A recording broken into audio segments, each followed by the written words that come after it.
Welcome to Comics Bazaar, the channel of comics commentary and arcana. This video features the Uncanny X-Men number 130, cover dated February 1980. Now this cover marks the debut, as the caption declares, the dramatic debut of the Dazzler. The art is by John Romita Jr. because John Romita Jr. was one part of the creative team behind the design of the Dazzler. And what is the origin of the Dazzler? She's not a Chris Claremont and John Byrne creation. Rather, she was foisted on the pair by editorial mandate, or maybe even better, diktat, by Jim Shooter, because apparently, according to Jim Shooter, Vice President of Business Affairs at Marvel got it into his head that maybe Marvel ought to take advantage of the disco craze, create a character that was a musician or a singer, and liaise with a record company and kind of have a crossover synergy with the disco scene. And so Dazzler was the result of that. Tom DeFalco worked on her backstory, and John Romita Jr. developed her visual design, because the thinking was, well, John Romita Jr. was a young guy and hip at the time, out in the dance scene of the late 70s of Manhattan, and so he'd know how such people dressed and what the look was, and this is what he came up with. Now, of course, the amusing aspect is that by the time that Dazzler makes her debut at the very end of 1979, the disco scene is dead, and the culture has moved on. So it is amusing to think that the amount of time it took to get this character to market, so to speak, by the time she arrived, the craze was over. But the cover itself, I think, is pretty appealing, by John Romita Jr. I like also the decision to have these light bulbs here on the X-Men logo. It's a very colorful cover, and one can imagine that probably John Romita Jr. had perhaps his father breathing down his neck and giving input on this design, because this is the first appearance of this new character in Marvel. Jim Shooter in particular is hoping that she will go over well with the reading public. Let's open this one up now to the splash page. This is another excellent splash page from John Byrne. I had a lot of praise for the previous one on issue 129, but I also really enjoy this one too. And of course, what is contributing to the appeal of this splash page is also the inks of Terry Austin, really selling us on the rain-covered street there, like the use of the screen tone as well for the shadows cast onto the sidewalk. And of course, we have the title of the story, What Else Could It Be Except for Dazzler? That's a really nice cursive script neon sign designed by Tom Orzechowski. Here's our creative team over here: Chris Claremont, writer; John Byrne, penciler and co-plotter; Terry Austin on inks; Tom Orzechowski on letters; and Glynis Wein on colours. So Byrne and Claremont, not the creators of Dazzler, but reacting to Jim Shooter's requirement that they include her in the Uncanny X-Men, that she debut in this title, because of course a decision was made that she be a mutant. And so they're really kind of working to include her in their story plans. Their original plan was for the introduction of Ariel, as she was called at the time, that is Kitty Pryde, and the White Queen to be a two-parter. So it was supposed to conclude with this issue, but with the introduction, the insertion of Dazzler into the story, it became a three-parter.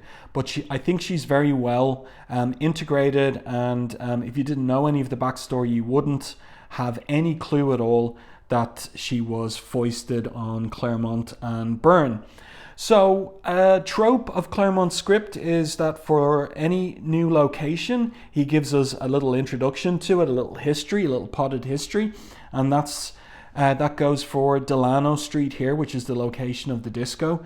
in Lower Manhattan. In its heyday, this was one of the busiest manufacturing centers in New York. The businesses are closed now, crumbling. Only junkies and derelicts live here full time. It's hardly the sort of neighborhood where you'd expect to see a Rolls Royce at midnight, even one owned by the Uncanny X-Men. That's a nice little intro to the environs of the area, and you can see it also spelled out in the art over here by Byrne. You can see exactly the crumbling that Claremont's narration refers to. And Cyclops exits the driver's seat of the Rolls Royce. Well, for better or worse, we've arrived, he says. And Jean asks, are you sure, Scott? Is this exactly the location? I like the little detail of the license plate for the Rolls Royce, Chaz X1, a reference to its owner, Professor X. It's pretty amusing, his bespoke vanity license plate. And then we get a little bit of catch-up here in Cyclops' dialogue concerning where the other half of the X-Men are. They're off in Chicago, and they were there to investigate this mutant signal that Cerebro picked up on, and that, of course, is Kitty Pryde. Little colouring error here with Nightcrawler appearing white in the face. He says to Scott and Jean, I don't see why you two are so nervous. This is my kind of neighborhood. Lots of shadows and lots of things to climb on. So another requirement of Jim Shooter in the era of his being editor-in-chief was that in every issue, all the main characters had to receive full introductions that included their names, code names in particular, and their powers. So the setup here, the fact that they're being surveilled by the Hellfire Club soldiers here in a van parked across on the other side of the street, is an opportunity to get information on each of the characters, their code names, their powers, because the Hellfire Club have a computer tap on Professor X's computer system, and in particular have been getting information from the Danger Room as well. So any new readers are going to get caught up on the characters in this particular panel, which of course is really well drawn by John Byrne. And then we're back into the action. So Cyclops orders Nightcrawler. Nightcrawler, for obvious reasons, this is as far as you go. Stay out here and keep an eye on the rolls. You see or hear anything funny, let me know fast. So Jean here is wondering, expecting trouble, Scott, and he says, just getting careful in my old age, Jean. We go this way. So they're going up into the building that houses the disco on the top floor, and we get to see, like John Byrne's vision of these nightclub goers at the end of the 70s, looking pretty wild in their outfits there. And Scott says these people seem to be going where we're going shortly, inside. So they're going up this rickety wooden staircase. Now look at the poster on the wall there for Dazzler. That's a nice little touch. And Jean asks Scott, do you have any idea what we're looking for? And he says, not really. Our mutant could be male or female, young or old. We haven't a clue to its abilities. All we're sure of is that it's a single person, very powerful, and somewhere in this club. Tell me, Jean, is this where old discos go to die? So a little in-joke there from Claremont in the script, in Scott's dialogue there, regarding the fact that disco's dead, disco's over and done by the end of the 70s. And so you can see here, like, the state of some of these club goers. They look more like punks, or even a touch of the new romantics in some of their costuming. But right in there is the dance floor, and we're told sound and light hit with equal force in an audio-visual blitzkrieg that stuns the senses. Even at the door, as far as possible from the dance floor, it's impossible to talk in anything less than a shout. So they switch to the telepathic rapport that they share, and they communicate psionically from that point on. And again, it's interesting to see Byrne's representation of these young club goers. This guy here kind of resembling Byrne's version of the Joker when he gets to draw him. And Scott here looking at his mini Cerebro unit, which is packaged as a watch. So it's a lot like Dick Tracy trope there. And Scott communicates to Jean, what kind of mutant are we going to find in a place like this? Oh well, we won't know till we find him or her or it. I think we'll do better if we split up, Jean. You scan the crowd with your side powers, I'll use my watch. So when he gets close to the mutant, the watch will start beeping. But it's more interesting Jean's thoughts here as she looks around the Loosh club. Scan the crowd with your side powers. That's easier said than done, Scott. I can't screen out everyone's thoughts. Some of the images I'm receiving are so vile. But Claremont doesn't leave her thought at that. Instead he adds, and this is all part of the setup for Dark Phoenix, but I can handle that, she thinks. Part of me almost finds those thoughts attractive. So interesting also for what will happen to Jean later in this issue. And while Scott and Jean slowly, carefully search the disco, Nightcrawler yawns and wishes he were somewhere else. He's hiding in the darkness on the side of the building. He's noticed the delivery truck parked across the street, of course, and forgotten it a moment later. And that is the truck in which the Hellfire soldiers are monitoring the X-Men and also in communication with Hellfire Club headquarters, which is a mansion on 5th Avenue, a few blocks down the road from Avengers Mansion. And who is there in shadow? Well, we saw him in shadow also in the previous issue, but now we're going to get our first full look at the Black King of the Hellfire Club, Sebastian Shaw there. But who also is present in the Hellfire Club except for Jason Wingard. And he says to Shaw, two of the X-Men who face Rhodey, that's the name of the Hellfire soldier, are the oldest, most experienced, most dangerous members of the team. Of course, he's referring to Cyclops and Marvel Girl, now known as Phoenix. They're not to be taken lightly, he says. Shaw's confident. He says neither is Sebastian Shaw. So interesting visual design for the character by John Byrne. The story goes that Byrne used Robert Shaw, the actor Robert Shaw. Most of you would know him best of all from the Jaws movie, where he played Captain Quint in that movie. So Byrne basing Shaw's visuals on another Shaw, Robert Shaw. And I think if you look, you can see it there, even though Byrne himself has said that he wasn't and isn't the best at likenesses for people. But nonetheless, Shaw continues, he says, I didn't build $1 billion empire from nothing by making mistakes, Wingard, or by underestimating my opponents. We've done pretty well against the X-Men so far. Wingard is more cautious, yes, but to capture them all, I'll believe it with Shaw when I see it. In the meantime, I'll continue to work on subverting Ms. Grey and gathering her of her own free will, that's very important, into our fold. So Jean's got a dark side and she'll choose to become a member of the Hellfire Club by her own free will. She won't be coerced into it. That's important, that's key. Shaw here stands up at the table. We don't see his companions yet. They're in silhouette. How's your plan progressing? He asks Wingard. By the way, you think you have a chance of success? Not think, Shaw, says Wingard. He's confident about this. I know. The young lady hasn't realised it yet, but she's mine. And here's a very Claremontian trope, body and soul. But Shaw is sceptical. He'll believe it when he sees it.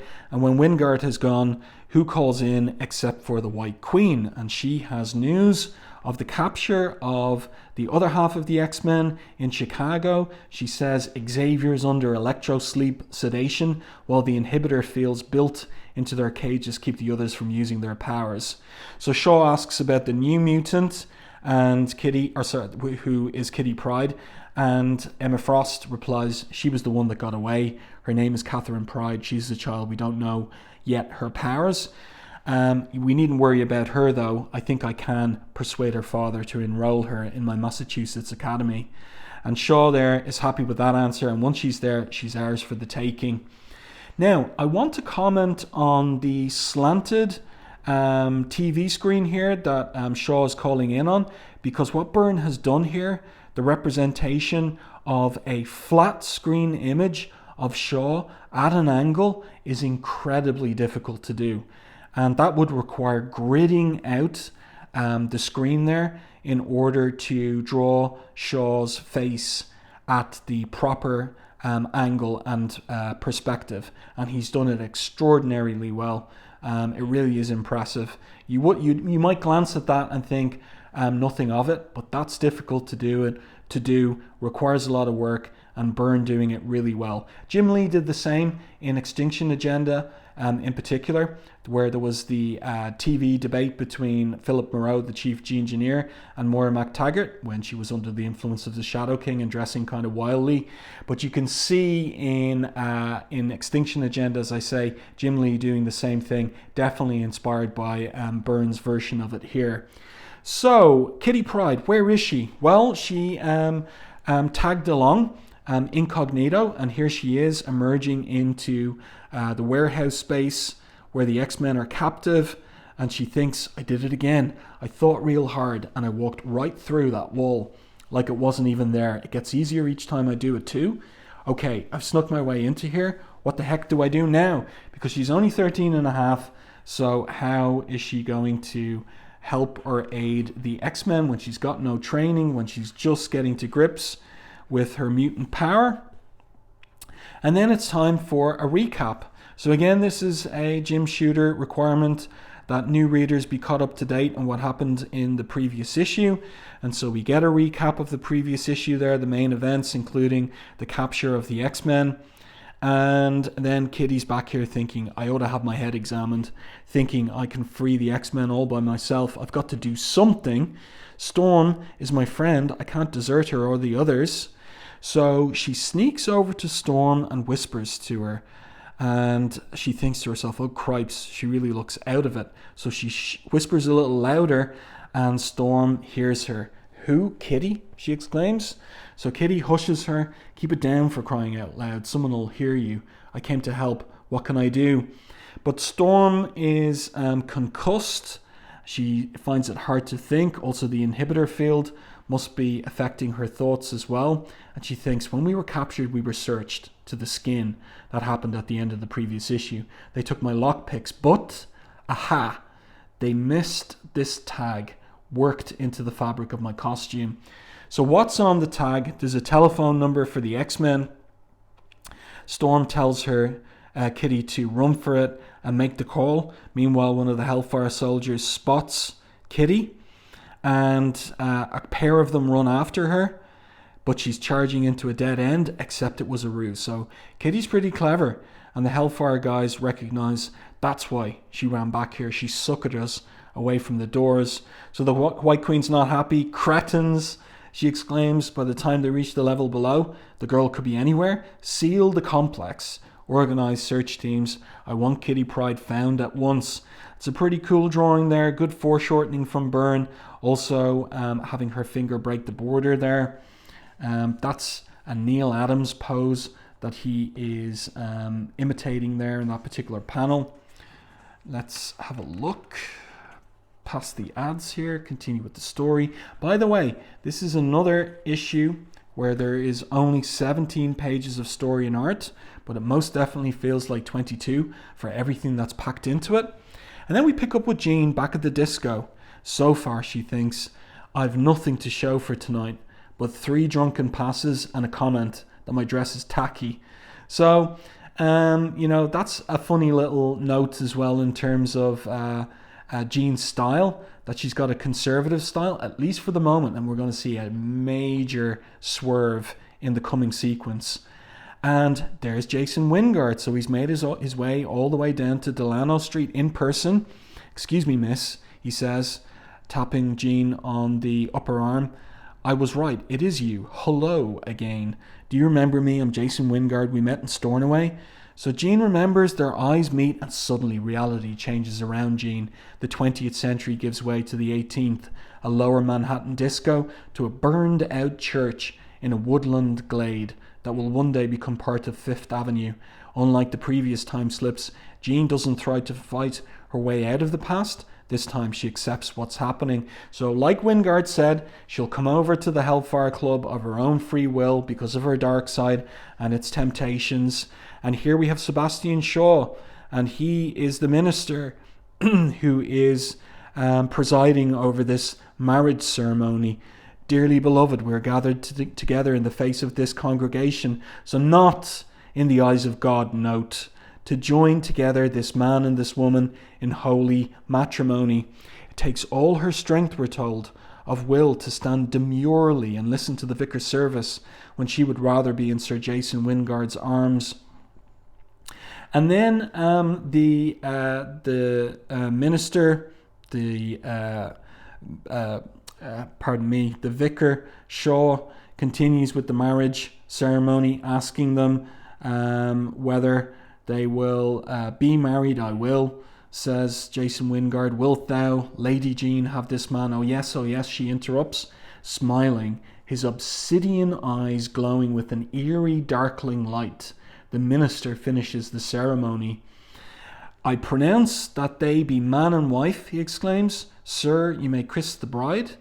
So Wingard lifts up Jean's veil. My lord, I would not have it any other way, she says to him when he says that they're bound till the end of time. And then it's revealed, her garb underneath her cloak. My lords, gentlemen and ladies of the Hellfire Club, I give you Jean Grey, our Black Queen, exclaims Wingard. So we see Jean there in a very undemure costume, a dominatrix style outfit, complete with a whip in her right hand, and there's cheers for her, long may she reign, and then a consummating kiss between Wingard and Jean, and the time slip goes back to the 20th century. But we're told in the narrative captions something that is intriguing for an older reader, maybe goes over the head of a younger reader. The ruined, desecrated churchyard explodes with cheers, but Jean hears none of them, as every facet of her being is overwhelmed by a physical and emotional tidal wave, the likes of which she has never known. There's an implication there, is there not? You let me know what you think in the comments, that Jean orgasms at the point of kissing consummation with Wingard. And then, as abruptly as it began, the time slip ends. She's back in the present of the disco, sees that she's kissing Wingard, and Scott has, I like the transition from a smiling Shaw to a baffled and upset Scott there, who's completely confused about what he's seeing here. And Jean's horror as well in her reaction, like she's been caught in flagrante delicto, in effect. Let's turn the page, continue with the story. You can see there that she's apologetic. Let me explain, Wingard there, just smiling. But she thinks to herself, but how do I explain? I'm not even sure what happened myself. Did an ancestor of mine marry an ancestor of Wingard? And that ceremony, those clothes, what kind of woman was she?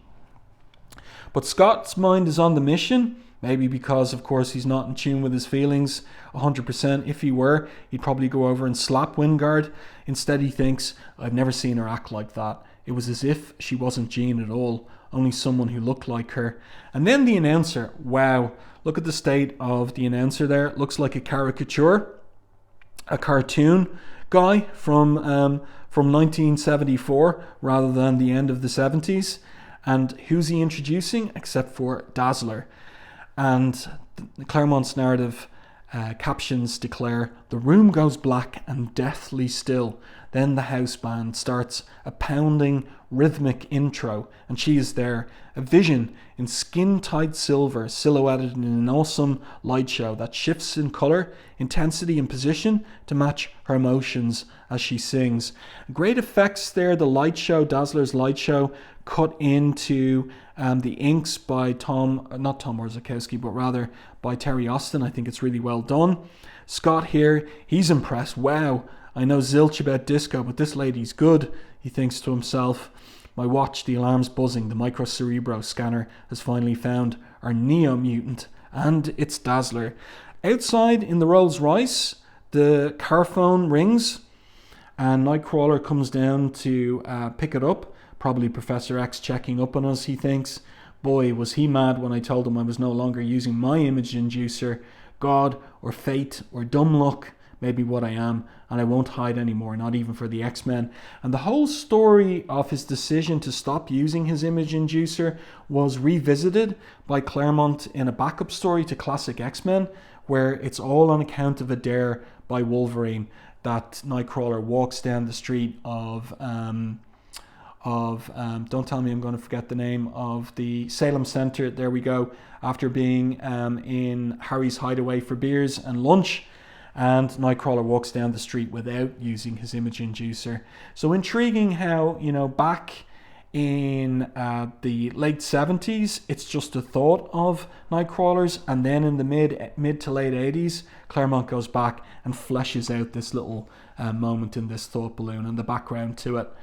And back in Chicago, rather, Kitty is the one who has rang the number that Storm gave her, and she delivers the message that the X-Men have been captured and need rescue. I like the kind of zigzag design here of the panel borders by Byrne, indicating the telephonic communication. Nightcrawler really leaning into the seat there, telling Kitty, wait, slow down, girl, I need details. Who captured the X-Men and where are they being held? And just at that point, coming up behind him, unbeknownst to him, is one of the Hellfire Knights in a battle suit and rips the door off the Rolls Royce. Nightcrawler teleports away onto the underside of this exterior fire escape balcony, and he thinks to himself, it must be a two-pronged attack. One team to zap the X-Men in Chicago, another to take care of us. I'd better warn Scott and Jean. If this bruiser's out here after me, others like him are probably after them. But the Knight tells Nightcrawler, teleporting won't save you this time, Nightcrawler. Because of course, the Hellfire soldiers have all the information on the X-Men from Danger Room sessions. And the weapon used against Nightcrawler is a sonic beam, just like the one Cyclops used during a test sequence in the Danger Room, he thinks, which was in issue 125. So that's how they know. They know the weaknesses of the X-Men. And Nightcrawler can't concentrate enough to teleport. And now the guy in the battlesuit starts walking up the wall. What? Somehow he's coming up the wall after me. So Nightcrawler's in big trouble, but he thinks, for all our sakes, I've got to fight and win. Meanwhile, in the disco, great effect here as well by Terry Austin. He's always so inventive with the inking as well. It looks like a dry brush emanating to Dazzler there on stage. But unfortunately, just as the young woman has the audience in the palm of her hand, two more of these Hellfire soldiers in battle suits drop through the skylight, and Jean, as Phoenix, uses her powers in order to transform their street clothes into their costumes. Just like that, as Cyclops thinks. And he thinks also, I'm beginning to wonder if there's any limit to Phoenix's power. So it's only at this point, towards the very end of the issue, just like the previous issue, that we get superhero action, which is what most readers would be expecting from superhero comics in the period. But instead, we've got setup, we've got intrigue, we've got character moments, and it's only now that we get the action at the end. So Cyclops gives the orders as ever in the field. Knock him off balance, Phoenix, he exclaims. Let's clobber these clowns as fast as possible to avoid panicking the people in here. But once again, the guys in the battle suits have bespoke weapons to tackle their targets. So that beam, Cyclops thinks, it's exactly like a trap the Professor devised for the Danger Room that envelops Phoenix there. And then this guy here has a goop of ruby quartz that is Cyclops' blasts can't push through. But Dazzler is the fly in the ointment for the Hellfire guys. This is insane, she thinks. These refugees from Starship Troopers seem to be after me.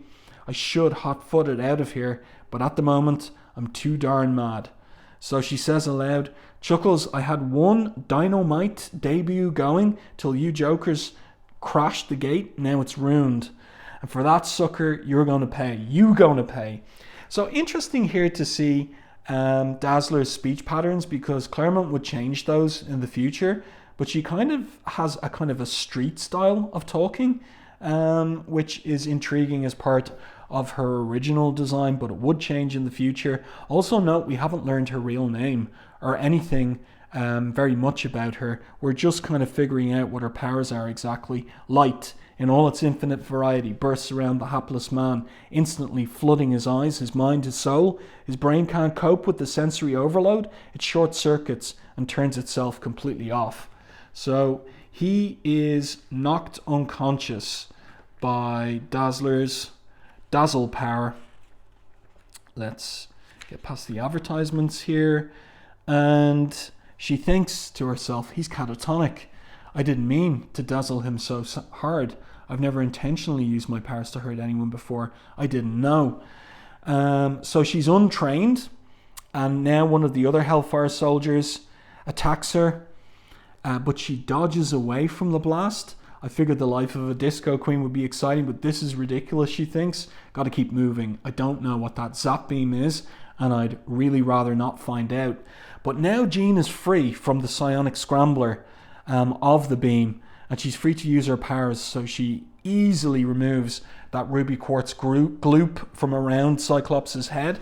Now this is very interesting here in the art from Byrne. We've got a little DeLuca effect here, where he's hitting with his optic blast one Hellfire soldier and then the other.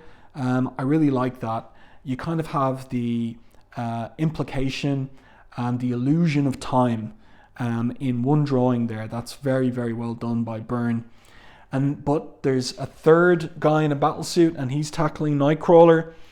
And Nightcrawler yells as they fall through the already broken skylight, anybody give me a hand. So who obliges except for Phoenix? And there we get to see the helmet come off and the soldier beneath with the Hellfire soldier mask. This is a great panel here. Nightcrawler somersaulting away from the soldier, and then Cyclops helps him up. Looks like it's open season on mutants again, he says. How do you feel, Nightcrawler? So Nightcrawler makes a joke, black and blue all over, but I'm that anyway. Things are worse than you think, Cyclops. The X-Men in Chicago have also been attacked, and they and Professor X have been captured. So now Cyclops knows that the X-Men have been targeted deliberately. How do we know this kid is... First of all, though, he asks the question, how do we know this kid is on the level? She could be luring us into an ambush. Dazzler arrives over. Hey, hunk, you Avengers or something, you mind cluing me in on what's been going down here? So Cyclops introduces them as X-Men. She says, call me Dazzler, darling. That's my name. That's what I do. Dazzle people. Have you ever wondered where your light powers came from, asked Cyclops. Nope, she responds. This is interesting from Claremont. You're a mutant, Dazzler, says Cyclops. You've powers and abilities that set you apart from the rest of humanity. And as you've just seen, there are people who will stop at nothing to capture or kill you. Are you serious, she asks. Look around, Dazzler, you tell me. So the disco's a wreck. For your own safety, I think you better come with us. So she does. That's a great panel there. The level of detail on these tiny figures from Byrne and Austin is so well done. And then you can see what's coming out from Marvel, including X-Men 130, introducing the Dazzler, soon to star in her own Marvel series, because of course that's the big idea. And then we're already on the last page, which is page number 17, remember. Great colouring on this one by Glynis Oliver for the night light of after midnight, the witching hours in Manhattan. And we see here there's an explosion. So just like at the end of the previous issue, the unsuccessful Hellfire soldiers, there was a suicide charge in their battle suits and they've been killed. And the disco itself absolutely exploded. Cyclops, I'm not picking up our attackers' thoughts anymore, says Jean psionically. They just cut out. And Cyclops, of course, was planning to telepathically interrogate one of those goons. I guess their masters wanted to make sure I couldn't. Nice people, he says. They seem to know an awful lot about the X-Men. He's thinking this too much. But how? Who are we up against? What are they after? And Nightcrawler spots a man waiting at the corner, lighting up his cigarette. And Cyclops thinks it's the man Jean kissed in the disco. Is he part of this puzzle too? or simply my rival for Jean's affections. The first I can deal with, the second I'm not so sure. Either way, I don't like him. But note there on the wall, the shadow cast. It's a really great detail. A completely different profile from Wingard's. It's the profile of Mastermind. The Rolls headlights touch Jason Wingard for a moment, declares the narrator, throwing his shadow across the wall behind him. Cyclops automatically notes the image, but his mind, preoccupied with a host of far more pressing concerns, doesn't register it. Perhaps one day he will remember and recognize who he passed this night. By then, however, it may well be far too late for him, for the X-Men, and most importantly, for the woman he loves. And Jason Wingard walks off into the night, laughing like a proper villain. So, what a great story. Next, it's Cyclops, Phoenix, Nightcrawler, and Dazzler to the rescue. But will they reach Chicago in time to save Kitty Pryde? Find out in Run for Your Life. So, the Dark Phoenix saga really up and running now. And here we have a couple of letters. And what I really like about the letters from this era is editorial is not afraid to print critical letters. So this correspondent says, the inside of issue 124 was not up to par. The low point of the comic for me was the story. So, like, really cutting criticisms. Funny stuff. And then there's a little note here about the art of John Byrne. 64 pages of full tilt phantasmagoria from full color cover to full color cover, etc., etc. So advertising like a celebration of John Byrne's art, and that's a little indication as to the degree of popularity of Byrne's art in the era. And there you go. I do hope that you enjoyed this review and commentary on Uncanny X-Men number 130, the debut of the Dazzler, but also really chapter 2 of the Dark Phoenix saga. Let me know your thoughts on this one in the comment section. If you enjoyed my review and commentary, please like and share the video. It really does help the channel. And if you haven't done so already, subscribe to the channel and stay tuned for more content like this.